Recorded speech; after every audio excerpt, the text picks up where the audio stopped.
नमस्कार मित्रों, आपका स्वागत है। आज जो हम वीडियो लेकर आए हैं उसमें एक पाकिस्तान की इस पत्रकार ने वहाँ के लोगों से पूछा है कि भारत और पाकिस्तान में कौन देश अधिक शक्तिशाली है। आज के परिप्रेक्ष्य में यह बताना मुश्किल नहीं है कि भारत और पाकिस्तान में किस देश की स्थिति अच्छी है। हर देश के लोगों को यह उत्सुकता होती है कि दुनिया उसके देश के बारे में क्या सोचती है। तो चलिए सुनते हैं पाकिस्तान की महिलाएं भारत के बारे में क्या सोचती हैं, फिर हम उस पर अपनी प्रतिक्रिया देंगे। आप भी अपनी प्रतिक्रिया कमेंट बॉक्स में ज़रूर दें। तो चलिए शुरू करें।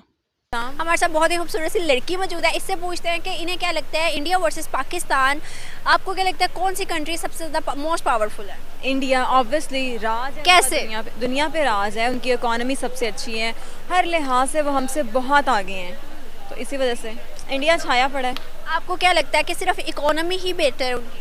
हर चीज़ में बेहतर है वो हमसे, हर फील्ड में, साइंस में, इकोनॉमी में, टेक्नोलॉजी में, आईटी में, हर शोबे में वो हमसे बेहतर है। अच्छा, मुझे ये मैडम को हमारे देश के बारे में अच्छा बोलने के लिए धन्यवाद, लेकिन भारत अभी भी बहुत सारे क्षेत्रों में अव्यवस्थित है। वह उस पर तेज़ी से काम कर रहा ताकि उसमें सुधार हो सके। शफक, मुझे आप ये बताएं कि आपको क्या लगता है पाकिस्तान तरक्की क्यों नहीं करता और पाकिस्तान आने वाले सालों में क्या पावरफुल कंट्री साबित होगी? पाकिस्तान तरक्की इसी वजह से नहीं करता, शऊर की कमी है, ठीक है, और टैलेंट को आगे नहीं आने दिया जाता। उसके बाद तालीम का फुकदान है, इसी वजह से जो है ना वो पाकिस्तान फ़िलहाल बहुत पीछे। लेकिन मेरी तो दुआ है कि वो आगे आए, लेकिन फ़िलहाल जो है हालात बड़े थोड़े टाइट से हैं पाकिस्तान के। तो आपको क्या लगता है इंडिया जिस लेवल पे आप इंडिया को देखती हैं उस लेवल से आगे कहाँ देखेंगे इंडिया को आने वाले सालों में? और बहुत आगे, बहुत ज़्यादा आगे देख रही हूँ मैं इंडिया को, क्योंकि इंडिया छाया पड़ा है यार पूरी दुनिया में। इंडिया इन जैसी युवा शक्ति को देखकर हमें थोड़ी उम्मीद जगती है कि पाकिस्तान की किस्मत शायद कभी सुधर सकती है। जब पाकिस्तान इन लोगों के हाथों में आ जाए, तब शायद भारत की किस्मत पड़ोसी देशों के बारे में थोड़ी बदल जाए और भारत के विकास में पड़ोसी देश बाधक ना बने। आप अपना घर कितना भी खूबसूरत बना ले और सुकून भरा बना ले, लेकिन अगर आपको पता चले कि आपके पड़ोस में जो रह रहा है वह आतंकी है, तो आपको सुरक्षा की भावना तो छोड़िए, वहाँ रहने की भी इच्छा नहीं होगी। कि आप इंडिया और पाकिस्तान को कंपेयर मत करें ना।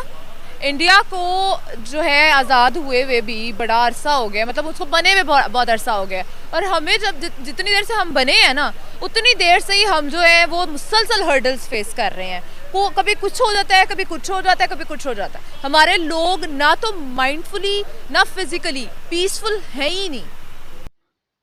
मैडम तो गुस्से में पूरी तरह से भरी पड़ी हैं। इनकी बात बिल्कुल ठीक है।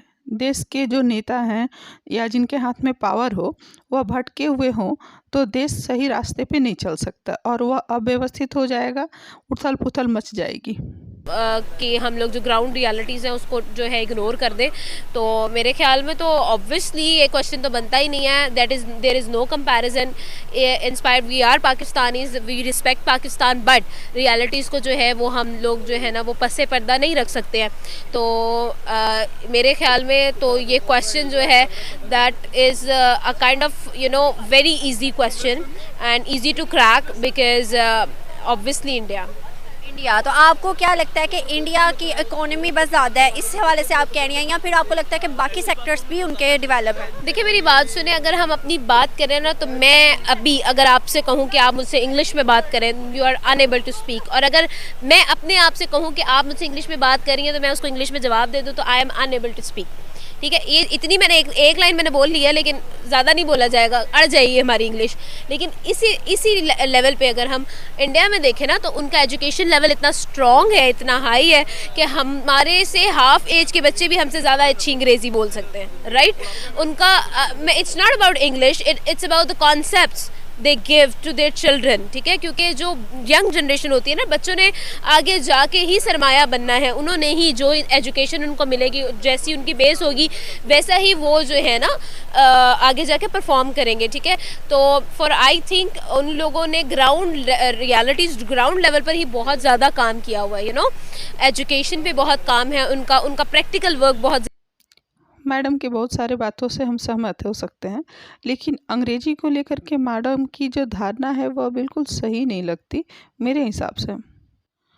चाइना, रसिया, कोरिया, जापान, ये सब अपनी भाषा में बात करते हैं और अपनी भाषा में ही अपने बच्चों को पढ़ाते हैं। उनके विकास में उनकी भाषा कभी बाधक नहीं बनी। हर देश में कुछ विभाग होते हैं जो इंटरनेशनल लेवल पर काम करते हैं। उस विभाग में काम करने के लिए इंटरनेशनल लैंग्वेज को सीखना ज़रूरी है और वहाँ पर इंग्लिश की ज़रूरत हो सकती है। या ऐसे वर्ग जो कि इंटरनेशनल लेवल पर जा कर के अपना भविष्य बनाना चाहते हैं या दूसरे देशों में जा कर के काम करना चाहते हैं जहाँ की अंग्रेजी का या उस देश की स्पेशल भाषा को सीखने की ज़रूरत है, तो उस भाषा को सीखने का हमें प्रयास करना चाहिए। और मुझे लगता है कि कोई भी भाषा को अगर हम साल भर समय दें तो उस भाषा को बोल सकते हैं और कनेक्टिविटी को बढ़ाया जा सकता है और सीखा जा सकता है। ये मेरी निजी राय है कि आप जिस कार्य क्षेत्र में विशेषता चाहते हैं उसे अपने क्षेत्रीय या राष्ट्रीय भाषा में ही सीखें। और उस कार्य में अगर आप इंटरनेशनली काम करना चाहते हैं तो आप उस कार्य के साथ ही आप अंग्रेजी पर, जो कि विश्व स्तरीय भाषा है, उसे सीख सकते हैं।